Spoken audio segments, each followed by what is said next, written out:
How old were you during the Vietnam conflict? 20 years old. In which branch of the armed services did you serve? Army. Were you drafted or did you enlist? I was drafted. Where did you go for basic training? Fort Ord, California.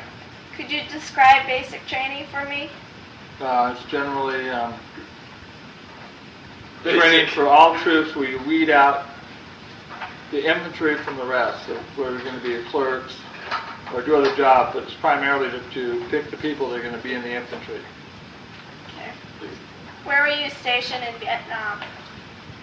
Well, we had a base camp called Evans in North Vietnam, not North Vietnam, but just below the DMZ in Vietnam, outside of the capital of Hue. Okay. What was your job in the military? I was what they call the LRP, which is long range reconnaissance patrol. That's what we did. We patrolled. Describe your first day in country and your first day in a combat area. My first day in the country, I got off the plane and felt like I was in a furnace. And it was a place I didn't want to be, simply because the weather was so harsh. And the first day of what? First day of combat? Yeah, in a combat area. In a combat area. Well, in Vietnam, pretty much, if you were in the infantry, you were in a combat area. But really, down in the valleys, there wasn't that much contact with the enemy. It wasn't until we moved up in the mountains that we ran into a lot of enemy. Okay. So what was it like? Well, we weren't based there. LRPs are people that travel throughout their region, their area. And their job is to make contact with the enemy, find out where they're at, but not be seen by the enemy. That way you knew where they were concentrated at. You knew a lot about them without them knowing that you know it. And we did a lot of specialized things like plant detectors to tell the number of people moving within a certain trail. It was a pretty sophisticated system, but that's pretty much what we did. Okay. Were you involved in the fighting? Yeah. Where? Well, primarily in the Ashau Valley. Okay. The Ashau Valley is where I spent most of the time in Vietnam. And what? The Ashau Valley had over 90,000 troops in it. Okay. When? Okay, in 1968 and 69. 68 and 69. That was primarily North Vietnamese territory. We were in territory that they controlled, not us. Okay. And I forget what the rest of your question was. Were you involved in the fighting? Okay, Hamburger Hill was the biggest battle in Vietnam.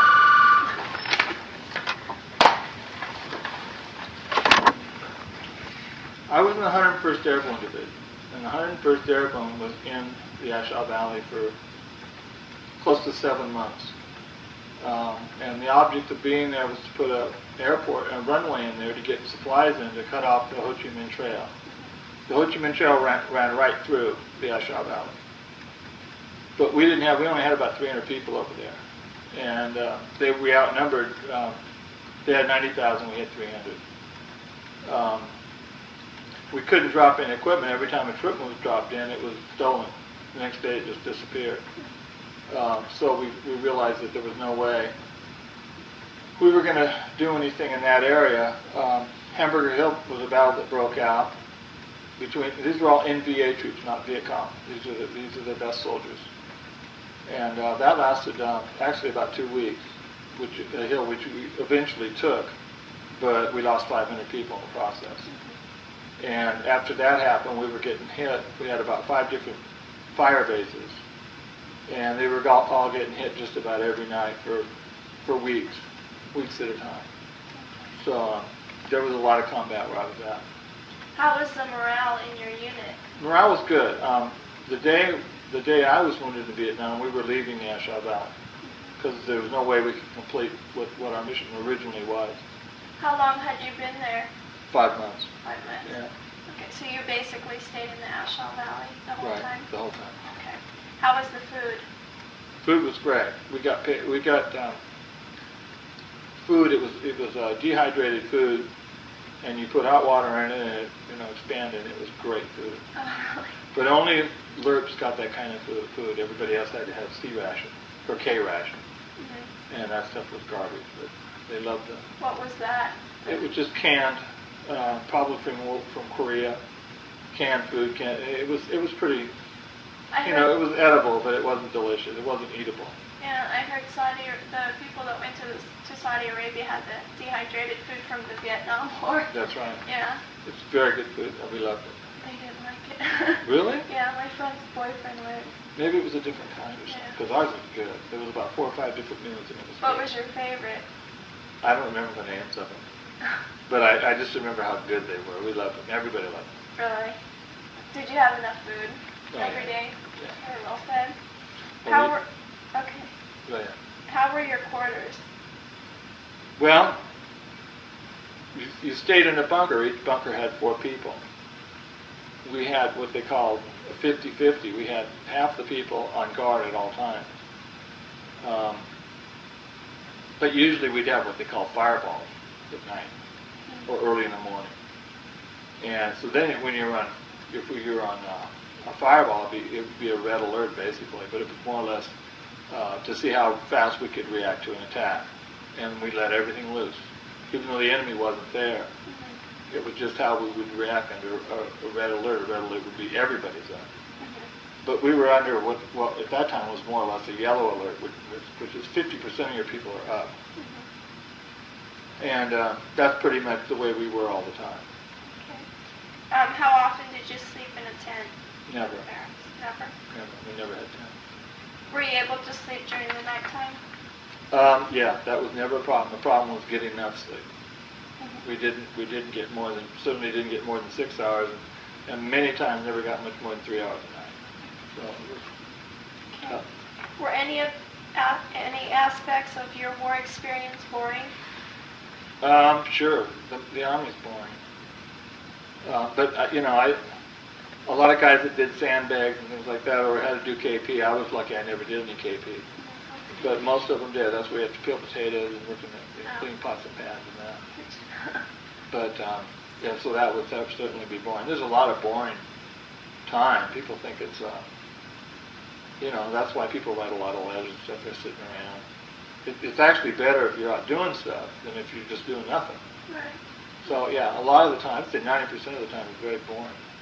Because if you're on guard duty, watching for nothing, so yeah, it's not the classiest way to spend your time. Yeah. What did soldiers in your unit do for entertainment? Well, in the rear, we were rarely in. We were only in the rear for a month and a half top, and the USO would come up with shows that were out of Korea or some other fairly close country, but in the field we didn't have anything. And what we call the field was our fire base. But all that was out in the field. You didn't have any entertainment out there at all.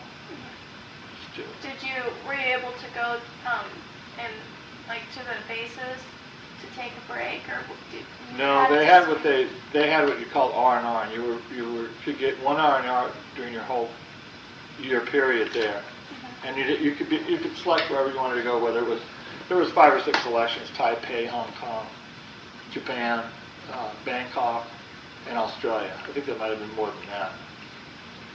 And what was called an R&R, rest and recuperation. There's been another bunch of different names of what R&R means, but rest and recuperation is the one I was remembering. Okay. There's another question that says, what did you think of R&R at the time you were in Vietnam, or just after you returned? What did I think of R&R? I loved R&R. Everybody loved R&R. It's like being on a vacation. Were you able to go anywhere exciting? I went to Japan. Japan? Yeah. Okay. I took it as soon as I could get it. A lot of guys wanted to go to one place, but Hawaii was another one. So married guys could meet their wives in Hawaii. Right. Worked out great for that. How long was R&R? A week. Okay. What did you think of the Vietnam conflict at the time you were there? Well, I think as far as our involvement there, I thought it was justified, but the way we fought it, I thought was, I knew from the first day I got there we couldn't win it. Absolutely no way could we win that war. Because we were just trying to hold ground and more or less conduct a police action over there rather than waging war against them. So you know, you knew immediately that they weren't going to win the war the way we were fighting it. There were free fire zones, and free fire zones were great. You could fire at the enemy then, but if you were you couldn't fire in a lot of areas until you were fired at. My area wasn't like that, but that doesn't do much for the morale of the troops. When they can't fire, they have to be shot at first. So there was more politics involved in it than there was, say, in this war in the Middle East. Have you changed your thinking since then? In regards to the war? Yeah, and what you thought of it? Yeah, I think it was ultimately. It's hard to say. There's good things that came from it, and there's bad things that came from it. But you know, in hindsight, you have to say it was a big mistake, simply because of the reasons for going there were pretty solid. But the fact that we didn't get anything out of it made it pointless, and that more or less is. Well, it's not a matter of opinion; it's just a matter of history, and that's pretty much the way I feel about it now. But on the other hand, I don't know. If we'd have done it differently, you know, it just depends on when you win or not. If you don't win, it's worthless. There's no way two ways about it. No way two ways about it. Okay, what part of the war do you remember as being the worst? What part of the war? I'd say the Ashdod Valley. Okay. It was the most dangerous. It was. You were likely to get wounded at least there, and your chance of getting killed were real good. You had I heard a 90% chance of getting shot. So yeah, you had to be on your toes all the time. I know there's a question that says, "Were you injured in the war?" But I don't know what it is. Okay. When were you most afraid during the war? Well, probably the most afraid I was when I was shot, and that was when we were being overrun by the enemy. Our bunker was literally overrun by hundreds of MDA troops. They attacked us at a real weak point, and you just know it's coming. And there's not much you can do. You've got to keep your head down. You're going to get killed. But if you don't get your head up, you're going to get killed too. So that was probably the worst, because we weren't really prepared for the onslaught that we ran into. Is that when you lost your arm and your leg? Yeah. Okay. What incident or event sticks in your mind the most about the war?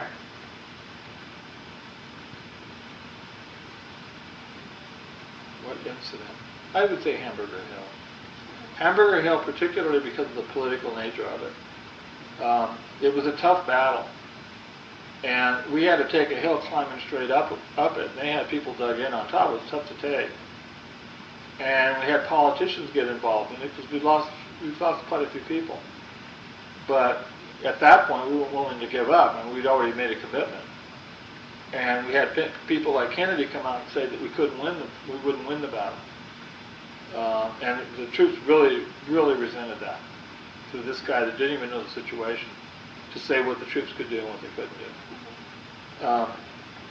That was classic. That was a classic of the Vietnam War. People from Washington running the war. The success of the Middle East War is a result of the generals running the war, not politicians. And in Vietnam, politicians ran the war. Even though Westmoreland and Abrams would say, I mean, they had to have body counts, they had to have all these things that looked good on paper that we were winning. But it was all politics, and so I think Hamburger Hill showed everybody for what the war was about anyway. It was mainly the politicians who were running it, they didn't know what they were talking about. And ultimately, they led to the deaths of a lot of American lives. And they don't seem to. And the veterans, when they came home, resented that more than anything. It's how they felt that they were, what was going on with them wasn't as important as the political point of view that existed here in the country. When, if ever, did you feel that the war effort was going our way? Well, we could never lose the war. America. They never won any battles. Never, none. They lost them all. But we couldn't win it because we were just holding ground. And ultimately, when we had to pull out, The South Vietnamese could have held out for longer than they did, but ultimately they were no match for the North Vietnamese. But they did have good equipment. But during Watergate, we had made a deal with South Vietnam saying that we'd supply them with whatever military needs they had. But Congress took advantage of that because Nixon was already in trouble with something with Watergate, and they cut that off. So that guaranteed defeat right there. And the soldiers ran away, but I don't know if they would have had they been supplied the way they should have been, the way they'd been promised. We signed a treaty with them over that, and we abandoned it. So. Okay. What influence did the media and protest movements have on our efforts in Vietnam? Devastating. Bad. Very negative. It did a lot of damage to the troops over there. You had people like Jane Fonda coming over, Hanoi Radio, which is out and out treason. And a lot of veterans, you look at any election, if she's supporting an election, that person will not be elected. They consider her to be a person that committed treason, that she should be executed. She visited the prisons where Americans were being held. I mean, she aided and abetted the enemy. And yet she came home and was treated like some kind of celebrity, even though a few people spoke out of it. But the reason they couldn't go after her was because there wasn't a war declared. But nevertheless, I don't think they would have had the guts to go after her anyway. But yeah, they did a tremendous amount of damage. Okay. And then I have a list of people, and the question is, what did you think of each of the following at the time you were in Vietnam, or just after you returned? And just tell me which ones you'd want to answer. Robert Kennedy. Bobby Kennedy, a very artificial character as far as he was one of the big coordinators for the Vietnam War in the beginning when John Kennedy was president. But by '68 he turned against the war. I think he was more or less an opportunist as far as the war was concerned. How about Lyndon Johnson? Lyndon Johnson was just... Lyndon Johnson wanted it all. He wanted a great society. He wanted to win the war. And he didn't get into the details of winning the war and how to do it. He played politics with the war, and that's what ultimately hurt us more than anything. He would bomb sometimes, and he wouldn't bomb. He used bombing as a political tool. I mean, if you're going to win a war, you do it. You don't do it because it's good politics. You do it to win the war. And I don't think his leadership was, I think it was actually pretty pathetic leadership. How about Richard Nixon? Nixon was the first one to come along and turn it around. Nixon, the minute he came in, started pulling troops out. Nixon's the one that stopped the aggression across the border in Cambodia. Nixon got a lot more respect from the troops. The troops didn't like the politicians, any of them. But Nixon at least had a plan to get us out of there. And he was willing to use the bombing to protect American lives. And he did. Regardless of what anybody else said, that's what he did. Okay. How about General Westmoreland? Yeah, it's funny. I don't think the troops ever knew a whole lot about Westmoreland. I know I didn't. But then I didn't read the Stars and Stripes or anything. We didn't get those types of things where I was at. I'm sure they felt that he was pretty capable. I felt that ever since, but I never really got to know much about him until after the war. And I think he was a good general, but he wasn't. He should have thought of his troops more than he did. I felt more like. But I can't be critical because it's not easy to be a commander in a war that the Army didn't want in the first place. So, but if it was more along the lines of Schwarzkopf, that would be more or less what people would like. But the whole attitude is different today than it was in Vietnam. How about the My Lai Massacre? My Lai Massacre, I thought was kind of a scam at first. The way I understood it is these people had just come overseas, and I'm sure this is true. They'd never been in combat, and they were scared. But later on, I found, and I always assumed there was like 20 or 30 people killed. It wasn't until later, many years later, that I found out there were 400 people were murdered. And these people were literally slaughtered. They were rounded up in groups and slaughtered. Not all the troops took part in it. A lot of them said they wouldn't do it. They should have gotten the people involved, particularly Medina I can't think of the lieutenant's name. But they should have gone to prison for what they did. What they did was a criminal act. Really bad. I think the media overplayed it to the point where nobody believed the story. But, and they didn't present it in a way. I think it's American Seaton's way it really was. Because I was the same way. I more or less defended the Americans on that. I thought it was just another example of how we were killing innocent children, whatever. But it was a bad thing. It was a horrible thing. But those things happen. I mean, it's not an excuse to say they happen, but they do happen. But in Vietnam, I knew a lot of instances where guys either accidentally shot somebody or did anything against the law, and they were on court-martial. They didn't go out in the field. They were confined to their barracks for 6, 8, 10 months. They weren't allowed to do anything. It wasn't like you were free to go out and do whatever you felt like at all. It wasn't that way at all.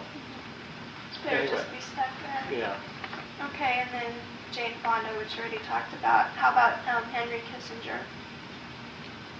He's an interesting character, too.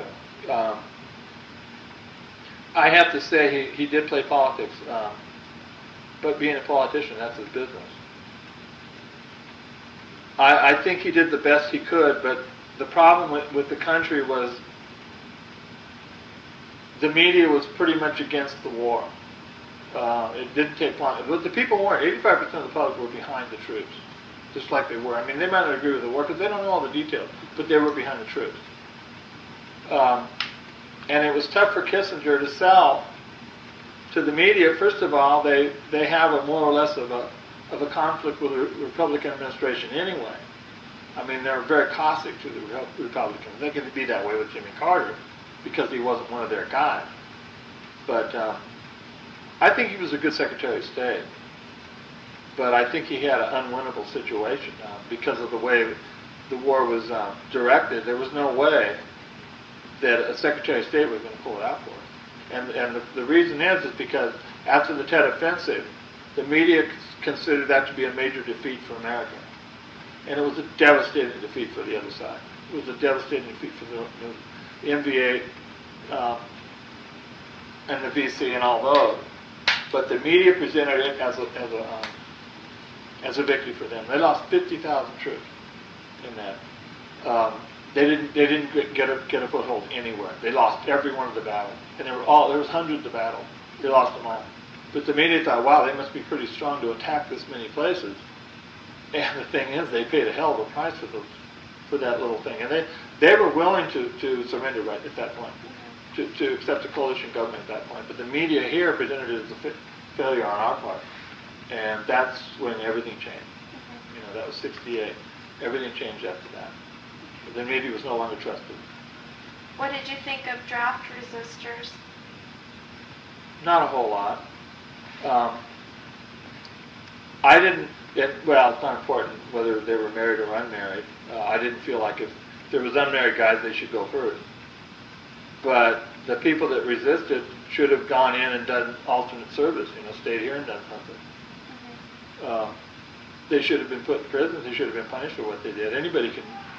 I mean, it's a matter of you live in this country, you get the benefits from it. When you're asked to serve, you serve. That's no big thing. I don't have any sympathy for them. Even the conscientious objectors, many of those in World War II served, and Korea served, but they just didn't go into combat. But no, I didn't have much regard for them. Okay. The lottery system? The lottery was just where, I suppose the lottery system was a good system. That's where it was just they pulled numbers out of the hat and they pick your number, you go. Yeah, that's the most democratic way to do it. Yeah, I think that was the best way. Without any deferments. See, before it was if you went to school, you got a deferment. As soon as that came down, everybody got into school.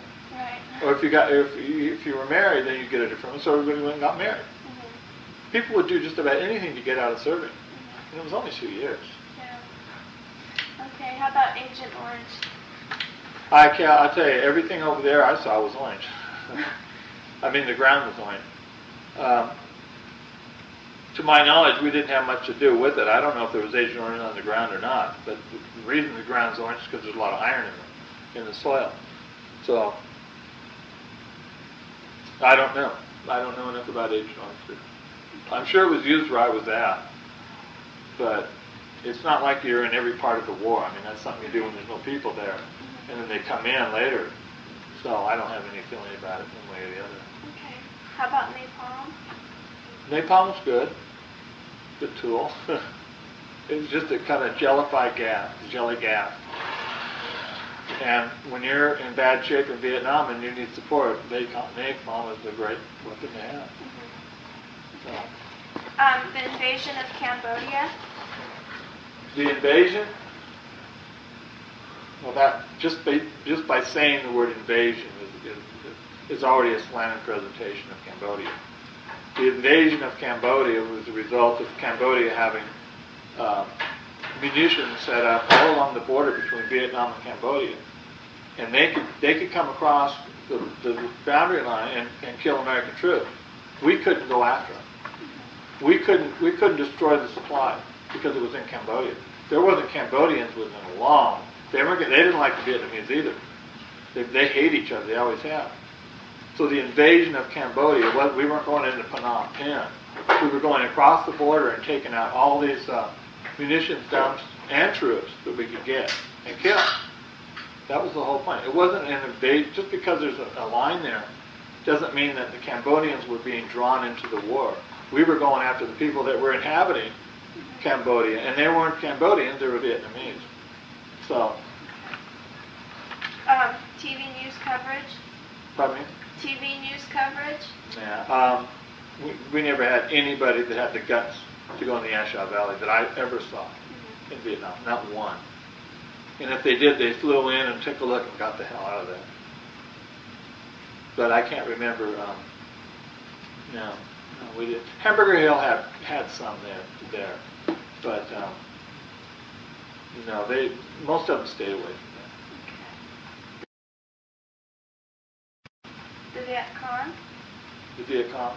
Never had any contact with Viet Cong. 2-year enlistments. That's what I was in. Oh, I didn't enlist. I was in for 2 years drafted though. Mm-hmm. What did you think of the 2-year enlistment? Oh, what did I think of it? Well, it's just the same as a draft, you know. There was some guys that enlisted, and that was fine. You know, like now we have an all-voluntary system. Because now some people are complaining. No matter what you have, you're going to have people complain. But the 2 years is good. You'll have enough training to go to Vietnam in, say, the first year, a little under the first year. And then you'll spend a tour there, you're out of service. So you're serving your country, but you're not making a lifetime thing of it. Okay, I already explained. How about draft deferments? Well, it's funny. I think if a person's married and they've got kids, that they should be the last to go. But I don't think they should get married and have kids in order to avoid the draft. That's a big difference. But still, whether people like it or not, they're a little bit more important to the society than a single person. Simply because there's more people that depend on it. But I don't think college deferment should be justified. Anybody can go to college. They can go to college after they go in the service. Their lives aren't necessarily destroyed. There's a lot of guys like myself who made a lot of money before I went in. I was making more money than most people were making with families. So I wouldn't say that why should I be more victimized than somebody going to college just because they're going there simply to avoid the draft. So as far as the deferments go, I don't see anything against the person with the family. But I can't see another area that would justify deferring their service. Ho Chi Minh. Ho Chi Minh. Yeah, Ho Chi Minh. Ho Chi Minh. Well, he was the. What was the question? What did I think of Ho Chi Minh? What did you think of them and when you were in Vietnam and after you returned? Of Ho Chi Minh? Mm-hmm. Well, I mean, he was George Washington of this country. He was a communist. Certainly a committed communist. Diem was the leader of South Vietnam, and he was believed in democracy. Had a family that went back 300 years in the Catholic religion. But he was a hero to his people. They wanted independence. They've been fighting ever since they became a colony under the French, and then the Japanese when World War II started, and then back against the French, and then the United States gets involved. So they've been fighting for a long time. And people can forget about communism. They feel like they're fighting for their country to kick out the foreigners. And in Asia, the United States had a lot of problems with that. So I think he was a good leader to his people. You know, I'm sure that I don't like communists, but that's not the point. He certainly generated enough interest on the part of his countrymen to fight anybody who came into their homeland. I mean, I don't blame them a bit. Okay. It's just that the political thing gets involved, because South Vietnam and North Vietnam were divided. And certainly because he was a communist, because China's communist, it was seen as a threat to that whole region. I mean, that was the basis of the war from the very beginning. Okay, the limited war concept? Disastrous. It's like we'll fight on Monday, but we won't fight on Tuesday. If you're going to go to war, you're talking about people's lives on both sides. Believe me, people that are in war hate war more than anybody. They do. There's nothing more frightening. There's nothing more that a human being can go through that's worse than what it's like to go through war. It's a horrible thing. And limited war, and I think, is even worse because it does a lot of things to your mind. How can you one day be in combat, the next day avoid it? I mean, it's a ridiculous concept. Eugene McCarthy? He was just, as far as I'm concerned,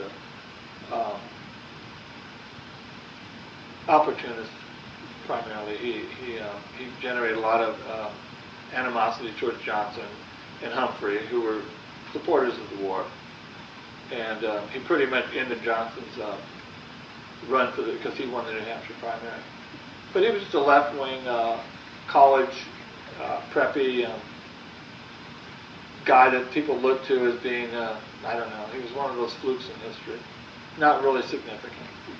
Okay, the Chicago 7? Another bunch of Abby Hoffman and people that resisted the war. I think very little to nothing of them, as far as I'm concerned. There. See, the thing is, the communists were communists, but these people to me were the real enemy of the communists. I mean, at least they stood up and said what they were. These people did everything they could to undermine American troops in Vietnam, and to me, that's the worst kind of enemy, isn't it? It's treason.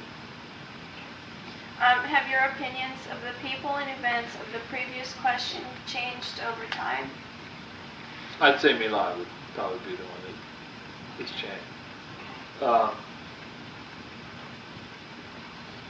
Yeah, I think that, I mean, I know more of what went on. I found out later that, for instance, CBS News one time went on patrol with the NVA. And here, these people are killing American soldiers, and CBS News is with the enemy. I find that to be unbelievable, to say the least. And if that's what democracy represents, then it certainly isn't worth saving. I mean, that's absurd. Okay. Describe the welcome home you received when you arrived back from Vietnam. Describe the what? The welcome home. Well, I came back after being wounded. It's great to be home. You know, it's great to be out of combat. You know, the minute you're out of there, you just, God, man, alive. You've got a life to live in, and it's a great feeling. You don't have to worry. Particularly, I had my own squad, and I didn't just worry about me. I had to worry about the other guys too. I was responsible for them, and I hated that. I hated that more than anything. I hated that. But when you're out of it, all that stuff's gone. It's a great feeling. How do you feel about the treatment the soldiers are receiving as they return from the war in the Middle East? I think it's great. I think it's great to see the public support the troops. Forget about the politics. Forget about it, because there's a lot of things people just don't know. And throughout history, you can say, well, we shouldn't have fought in World War II, or World War I, or Korea, or any war we've ever taken part in. We shouldn't have done it. I mean, you can do that with any war and find great reasons not to do it. But I think that the public has to support the troops. You can't ask them to serve their country And then when something comes about, whether you agree with it or not, I mean, you have a right to disagree with it. But once the troops are committed, as they're American troops, you back them up. You always back up the troops. And I thought that was great. I think the public did a great job, in spite of other people that were opposed to the war, for political reasons, more or less. I mean, where they were trying to, I don't know, like Hollywood people who don't know anything. These people aren't historians, but they would have opinion, well, the war is wrong because we're not going to fight for oil, or whatever that is. But that's more of a knee-jerk reaction than an intellectual approach to the problem itself. Did you know about the public that supported you when you were in Vietnam? Well, I knew that that the majority of, but they call it the silent majority. They supported Nixon. They supported Johnson when he was president. They wanted to win the war. Everybody wanted to win the war, but it was dragging on and on and on. And the troops over there knew that they couldn't win it the way it's being fought. And it was no end in sight. It just seemed to go on, and it seemed crazy. And it was a crazy thing. So that's why the whole thing turned out to be a disaster for this country. In more ways than one, not just economically, but there's a division in this country that probably will never go away. You know, I don't see how it can go away. There's been just too much that's gone down to make amends over it. Now, I know I feel that way, and I know I always will. And most of the troops I've ever known feel exactly the same way. There's going to be that division. What reactions did you encounter at home when you returned? People were good to me, but I came back wounded. People were great to me. But, you know, there's a lot of people that are indifferent. I mean, I didn't want people to slap me on the back and tell me I'm a hero or something. You know, I mean, that's kind of ludicrous. I didn't need to have a parade. What hurt more than anything was more or less the media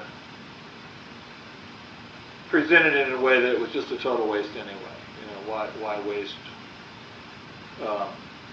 And the thing is, you know, it's easy if you come home you can forget about the war. But the people you know are still over there. And you want them to get home too, alive. So you just don't forget people, like, you know, just overnight. And that's what I mean by it. You've got to support the troops no matter what. You don't just say, well, I don't agree with it, let them die. Hell with them. You know, it just doesn't work that way. Nobody would do that. You wouldn't do that to somebody in your family. Say if they went out and did something, and you'd still support it, even though you don't agree with what they did. That's pretty much the feeling. Okay. Do you still see any of the men from your former unit? I have some friends down in from my former unit. Yeah, I have some people that live in LA that I see occasionally. Do you guys talk about the war when you see each other? When you never talk in depth about a war or anything, you just remember that you've been through a lot together, and that's what makes you friends, more or less. But there's a lot of people that you're good friends with you never see again. But the problem is the big country. You know, you don't. Yeah. But and another thing is, it's the war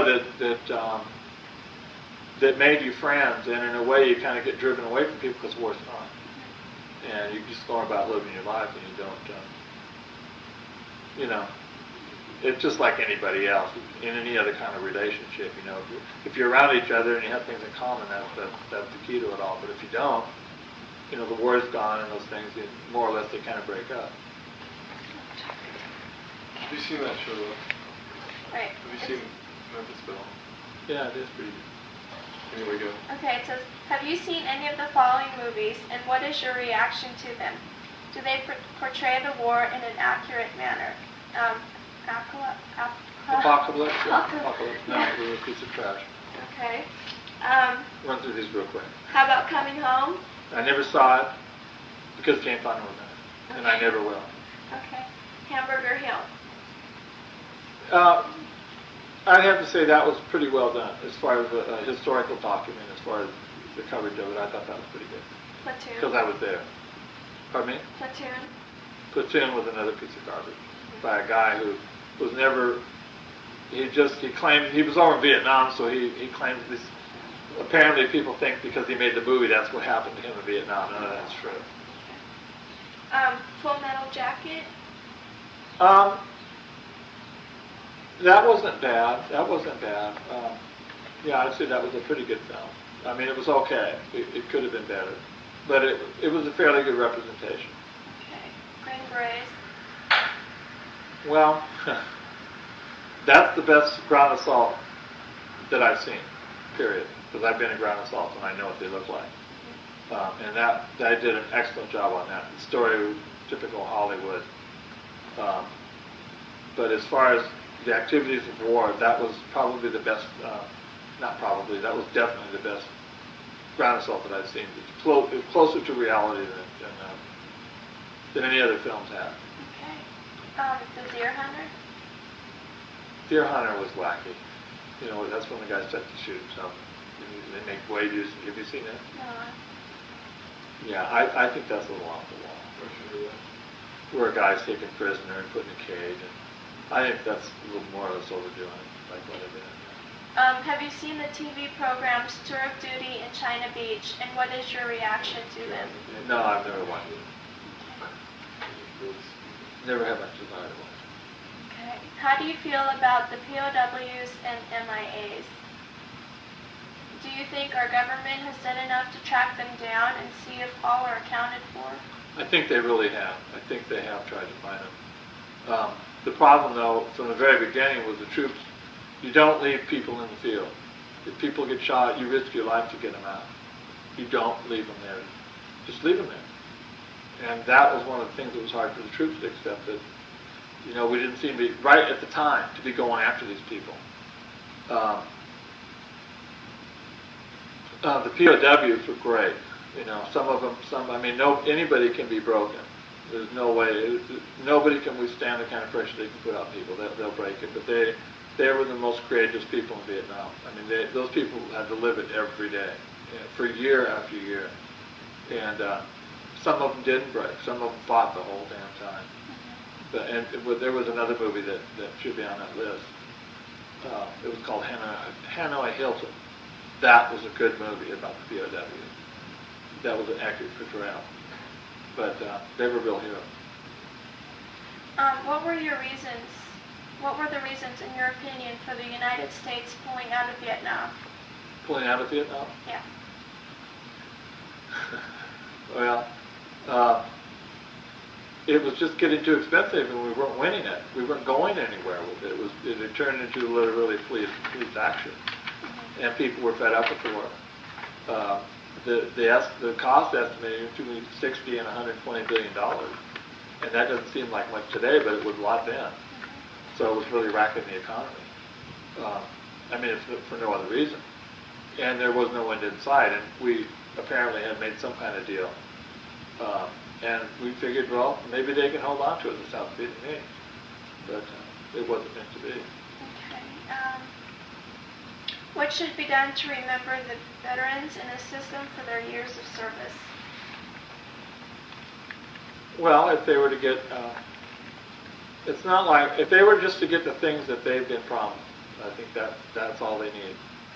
When Washington was president, he gave them a meal and some land. And they were given something for the service. It's not, well, I don't mean necessarily the people, I'm talking about the people that are wounded. They're supposed to get their medical taken care of. They're supposed to get the things, they were wounded in action or whatever. And they have to battle just to get the merest thing, the slightest thing. Even myself, I'm 100%. I had to fight for a year and a half for them to pay for my heart surgery. And that's the way it's been on everything. So they're not asking for any more than what they were told they get from the very beginning. You know, they don't need a parade. They don't need a lot of things. But when it comes to the things that affected them for the war, like your hearing's gone, or a lot of different things. You know, your life is short, whatever. Because the cost of medical costs is so high, it's ridiculous. And they're supposed to be covered, but they very rarely are. It's a real battle.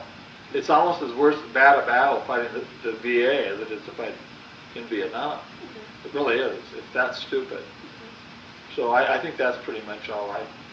That's what I would certainly feel. Okay. Have you visited the Vietnam Memorial in Washington, D.C. and or Sacramento? What is your reaction to these memorials? Well, I was opposed to it simply because of the way it was presented. They call it a slit trench. They put it in a trench and they put it on black marble.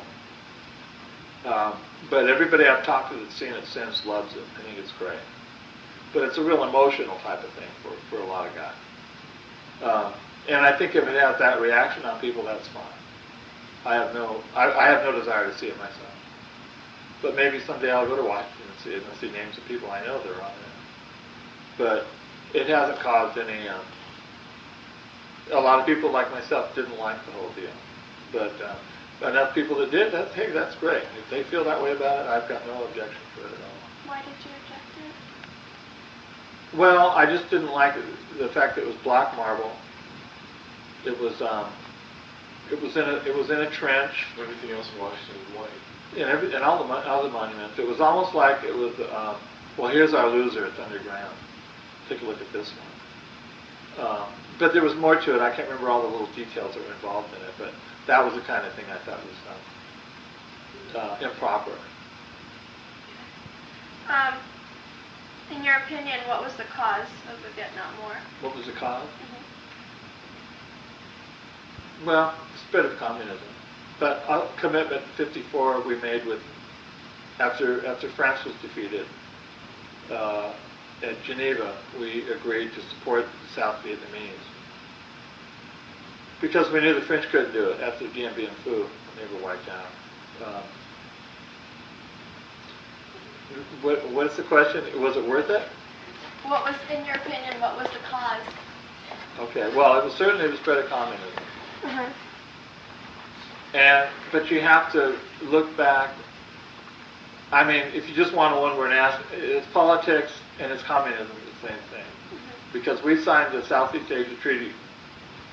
And if communism came into that region, we were committed to go in and stamp it out, supposedly. Well, CETO fell apart as a result of the Vietnam War. Told by the military why you were fighting, why you were in Vietnam fighting? No. Well, I mean, basically the same reason. I mean, just going to stop communist aggression. This isn't a joke. We really felt like we were saving the South Vietnamese. They were a democratic system. We really did. It wasn't some.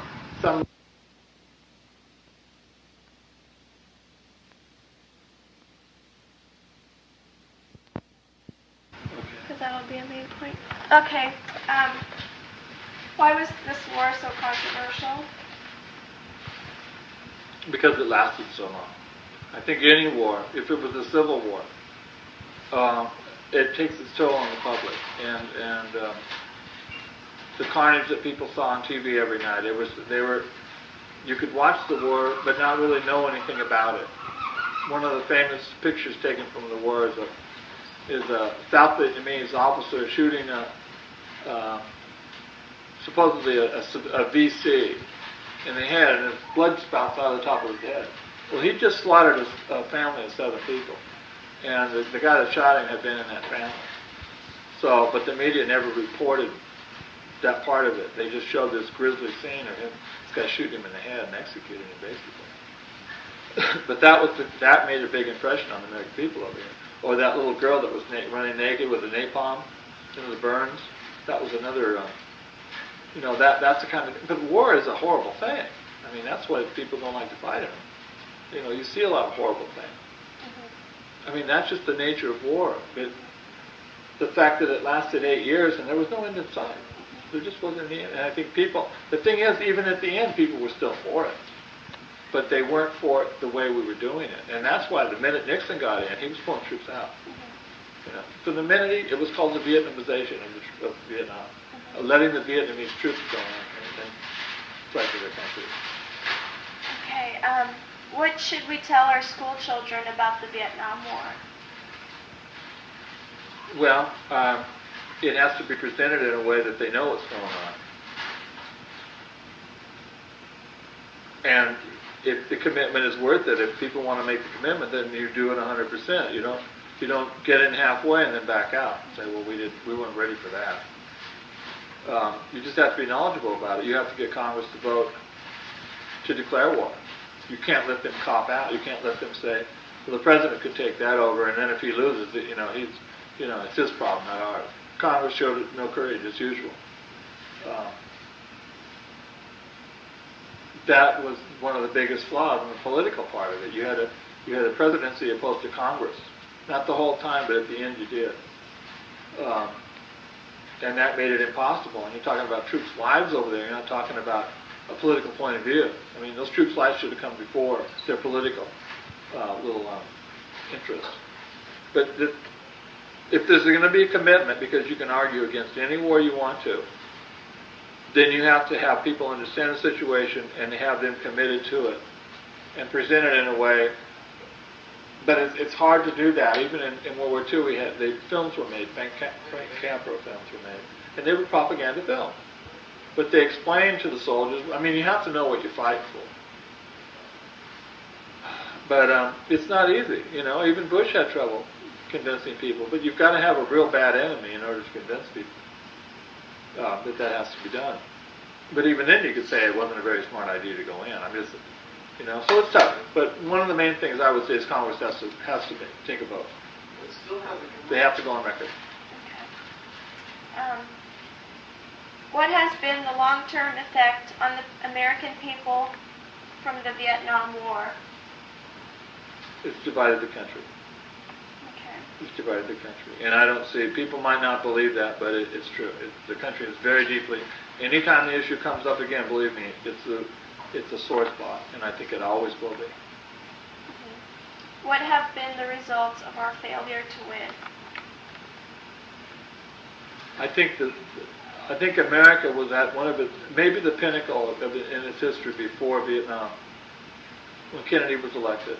Not because of Kennedy, but because the economy was growing, the world was changing very rapidly in that period. Going from the 50s to the 60s was like a 100-year leap. And everything was going our way. The fact that the war dragged down as long as it did, the fact that it divided the country, it was an economic rat hole, did a lot of damage. What was the effect of it? What have been the results of our failure to win? Yeah, I think, it divided the country. It's hurt it economically. It didn't really damage us politically as much as it could have, but it didn't do us a whole lot of good in foreign policy as far as what we always had the Philippines. We had bases there. It permitted the Russians to come into Cameron Bay, which they still hold today.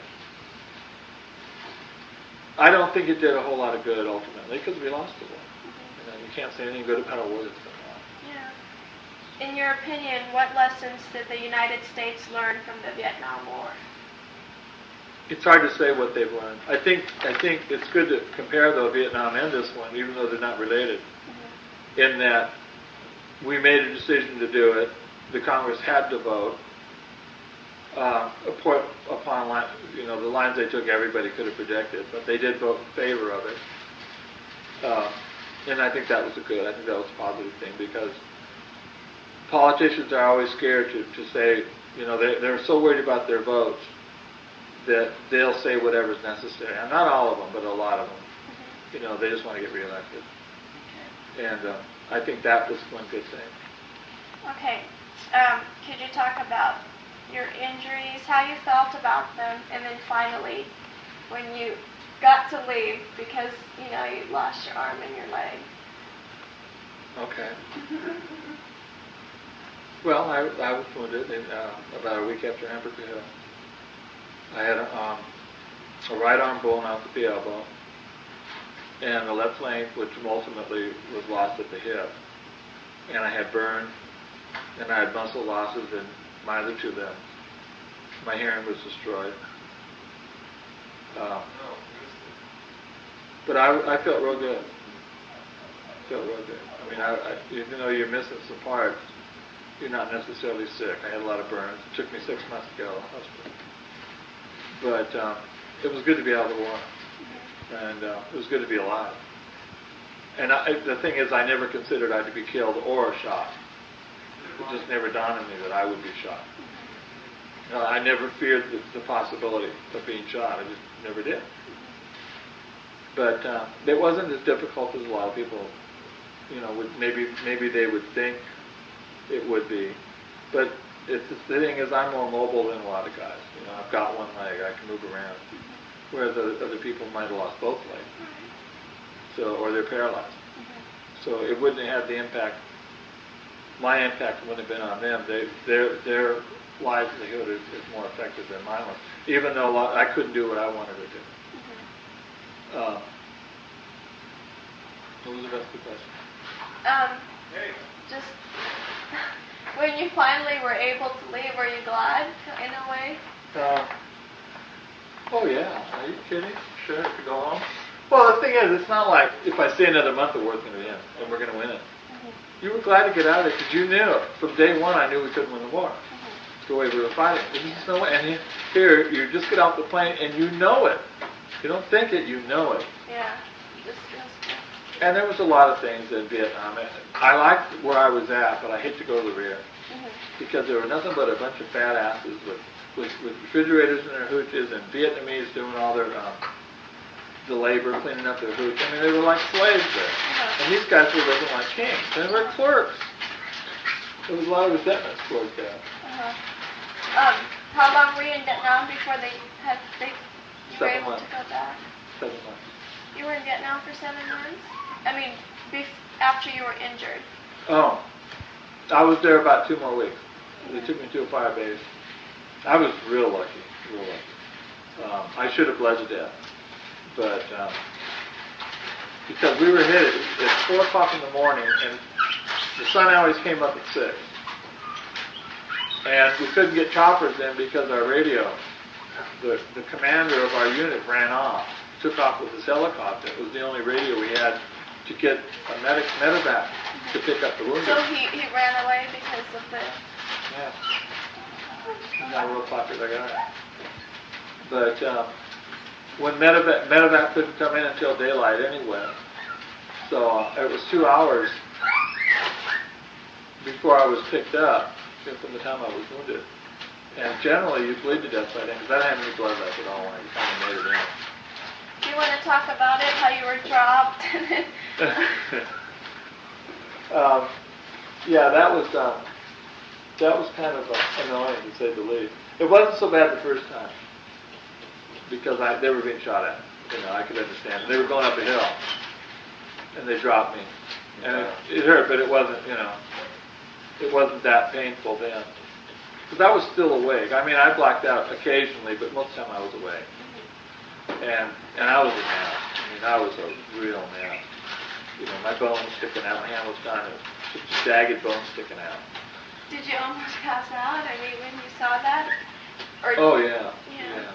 In fact, you do. You go through a little, you have what they call an out-of-body experience. Because you really do, it seems to me you do anyway, make a decision as to whether you're going to live or die. If you want to live or die. And dying brings no fear at all. If you're going to die, that's no problem. But you do make a decision on whether you want to, because you know you can always come back. That's just one thing you can, you don't have to reserve a room or anything. You've got it. So it was your will to live that kept you going? Well, yeah, and just plain luck. I mean, they got me out. They got me to a hospital, a field hospital, and they were great. People were just fantastic there. But the thing is, once I got off the chopper, when I got there, they dropped me again, and I was mad that time. Because the ground was concrete, flat as a pancake, and they dropped me on the concrete. Then I was mad. And I didn't want, after that, I was so mad I didn't want anybody touching me. Did you say, were you screaming and said, just leave me alone? Well, I was, because when I got in there, they were grabbing the bone, they would grab my other arm, because I didn't want anybody touching me then, because I was hurting. And they were sticking me with needles everywhere, and I was cussing them out. And a lot of them were women. But I just, anyway, I was really mad about it. I don't think I've ever been madder in my life. And then I've been operated on stuff, and I opened my eyes, this little teeny light. and I'm dying of thirst. Dying of thirst. But I'll pass out again when I come back. Teeny legs a little bit bigger, And, I was so thirsty. Just, because all your body fluids, I lost 100 pounds when I was wounded. But anyway, as time went by, that light got bigger and bigger. And then finally when I woke up, it was a great big 8-foot, those fluorescent lights. That's what it was. But my eyes only picked up a little bit of it. Do you think you're in heaven or something? No, but I apologize to the nurse. Yeah.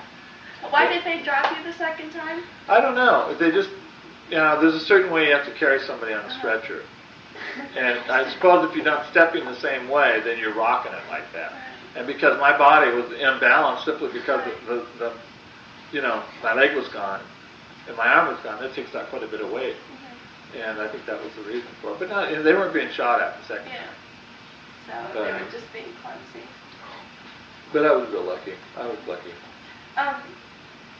Obviously you don't have nightmares and stuff like that.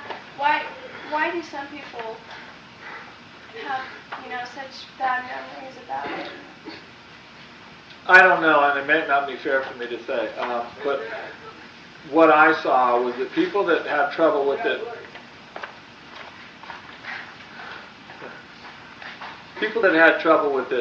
were people that did something wrong. So it was guilty conscience. Exactly. I didn't have to get wounded. I already been wounded once as it was. I could have gone home with the wounds I had, but I couldn't leave my people. That would be the very worst thing to do. And believe me, I wanted to. I wanted to say, to hell with it. I'm wounded. I'm out of this thing. But I knew I wouldn't, and I knew I couldn't. I did think about it, but it just wouldn't be done. You couldn't live with yourself if you did that, something like that. I think that's what happens to some people, is that they reach that point, and they did, but the fear was so strong, I guess, that they just went the wrong way. And because of that, they knew it was the wrong thing to do. Because I knew what I had to do. There was no question about it. I didn't want to do it, but there was no way I wasn't going to. It's really hard to say, and I know that's true. I just know it's true. I know the kind of people that didn't react the way they knew they should have, and I know they have problems because of that. Because I knew a lot of people that were hurt very, very minor injuries. A lot of times they were accidents. They weren't in combat or anything, but and they had a real hard time taking it. But it's not like you have a choice. You take it or you don't. There's no don't take it. That's just the way it is. But the thing that about a lot of people is there's always somebody worse. There's always somebody worse. So if you have a problem, just look at somebody else that's got a lot worse, and it's not that big a deal. And just being alive is not bad. Do you remember? Did you see a lot of children, Vietnamese children? Yeah, we did. Not a lot, because we were in an area where there were no villages, but occasionally there was a village, and they were good people.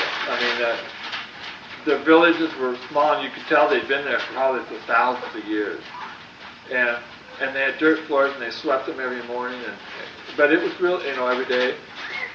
But it was a different world. It was a third world country against American, all the American junk that comes with it. But it was a simple life, and it lasted for thousands of years. And it was going to last for thousands of years more. Forget about the war. Ultimately that would be the outcome. Boy, you are witty. You gave them candy and stuff like that? Oh, yeah. Did they like seeing you? Well, I know that, the people I was exposed to, like we didn't burn villages down, and we didn't do stuff like that. I'm not saying they weren't done, but we didn't do stuff like that. And in fact, I can't imagine who would even think of doing something like that. Yeah. But what happened with a lot of places is that there were VC there. And these people had providing snipers that were shooting Americans down. And, a lot of, you can change your attitudes real quick, apparently, I was always the point man in my unit. Always the point man. And there was a time when, within a matter of about 7 minutes, 4 white men were killed. We're hearing white man's killed on the radio. But there could be a lot of retribution, though, if there was sniper fire or something like that. But where I was at, it was a completely different kind of war. Because it was mountainous, and it was there weren't many villages, and it was an area that had been bombed heavily early in the war. There were big craters and B-52 bombs. And Quezon was just a few miles from where Hamburger Hill was at. It was in the same area. What were you doing when you were injured? We were getting ready to go home. We were getting ready to leave the Astral Valley. Mm-hmm. And actually, we were going to leave that morning at 6 o'clock. So we were pretty loose. Mm-hmm. We thought this was it. We're getting out. Mm-hmm. And they had to know that. And and a lot of people I know have always blamed the South Vietnamese for letting them know we were leaving. But they could have found out other ways. They could have been listening to our radio traffic, but they had to have known. But on the other hand, they gave up a lot of lives for nothing, because we were going to leave. What was the point? They lost at least 150 people. And they were slaughtered on the wire. I mean, we killed 100 on the line. We caught a lot of them dead and running around inside them. And they pulled a lot of their wounded away. So they could have lost as many as 300 people. And for Vietnam, that's a big battle. It's a real big battle. Because they didn't go out and go one-on-one with you. Their tactics were all ambushes and, so they paid a heavy price. And if they knew we were leaving, boy, did they make a mistake. It just wasn't worth all that bloodshed. Because we lost 13 dead and I think 34 wounded. The day that you were in? Yeah. So you were packing and getting ready? Well, there wasn't much to pack. You don't have suitcases. How come it's your right arm and your left leg? Oh. Well, I'd already been wounded once. I'd already been blown off the bunker. And I was all shredded on this side, on my chest, and on my back. And I was bleeding and my leg. And my arm. And I was bleeding everywhere. But it didn't hurt. It didn't hurt at all. But it just blew me right off the bunker. And that's when I could have just said, "Hey, I'm injured." But I got back up there and I went up on the bunker, and this friend of mine is firing down. And his name is Kelly. And the thing is, when you're down looking up, right before this happened, I threw 2 grenades down. I threw one long and I threw one short. And the wind was blowing, and I know I killed people. I know it because they were sitting right down there. Anyway, after I'd been blown off, I got back down, and they were hitting us with mortars. And apparently they had snuck through the backside of our camp, which was hundreds of yards away, split the throat of the guards, come across to our ammo dump, got in a box of grenades, got behind our bunker, and were just lobbing them on top of our bunker. Plus we had mortars coming in. So there were explosions everywhere. I mean, there wasn't a gap of 5 seconds between any of the explosions. Bam, bam, bam, it just went like that for a long time. And the whole roof was just shaking. It's metal and there's sandbags all over it. Anyway, we're getting ready for a ground assault to be overrun. And you've got certain weapons down there already. You've got what's called flue gas, but it's nothing more than napalm. And it's a big 55-gallon drum. And when you blow this stuff blows out, and it's like a jelly, and it sticks to you, and it burns, and it kills you. It's bad stuff. And then we have what we call Claymore landmines, and they're kind of a curved thing, and there's a plate of metal, and they're like a bunch of BBs, thousands and thousands that fire out. So when you blow, boom, it'll wipe out the whole area. It'll wipe out anything in the area. Anyway, after I'd been hit once, I went back up, to the top and to the front. I wanted to see what was going on. And Kelly kept firing. I told him to stop firing. So this was my bunker. Even though it wasn't my bunker, I was in charge of it. I was in charge, period. And I told him to stop firing. And he thought he was wiping out the army, I guess. But they were picking up the muzzle blast, and that's the least they needed was to know how to zero in their guns even closer. And so I ended up taking it away from him, and I gave it back and didn't fire after that. But I was looking for mine because we knew we were going to be overrun. It was just a matter of time. And I was sitting flat out like you are, with my leg out in front of me, and I'm looking for my rifle. And I'm feeling with both hands. Well, I'm right-handed, so I'm feeling with my right hand too. And then I just turn my head like this, and I see this sparkler coming, big fat sparkler. And it hits my arm here, it slides down, hits my wrist, and blows up. And my hand's like this, it's sitting on my leg here, so it blows right into my leg like that. And it's just hamburger. It's funny because it keeps its shape and everything, but it's just nothing but hamburger. And my arm is just a white bone coming out. And my hand's gone. In fact, they found my hand the next day in an ammo box. So at least they found a safe place in an ammo box. Did you see the guy that did that? Or no, who fired the round? Yeah. No. There were so many there. As far as the logistics goes, it was a good place for them to attack because they only had protection of 2 bunkers. It was a good safe spot, but they had to knock out both bunkers. They never knocked ours out, and they really never got the other one either. So, well, they weren't about to win anything. They killed 13 people, which was a lot of people. What is it like? Is it really smoky? And no, but you get it's smoky, and it's you get the smell of cordite. And it's a real stench. It's not like a smell. The difference between a stench and a smell. I mean, it was pervasive. It was a real heavy kind of smell. And it's loud. That's the thing. It's so loud. There's so much noise.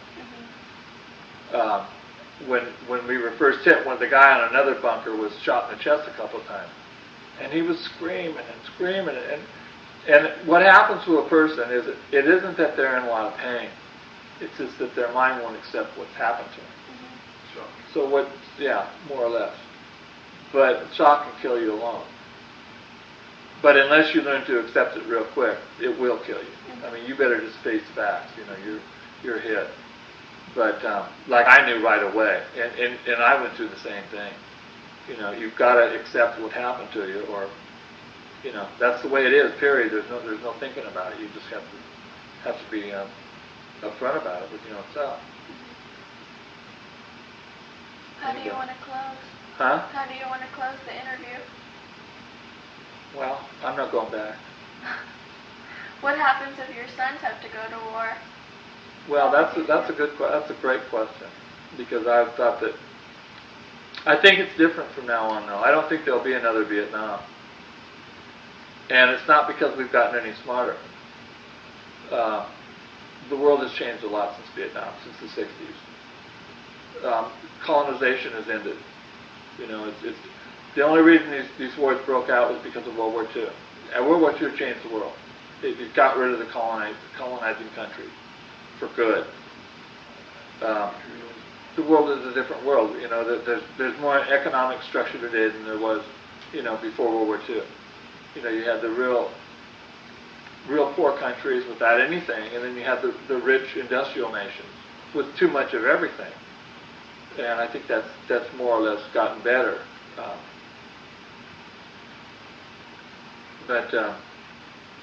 What was your question? How would you feel if Jim and John had to go to Okay. war?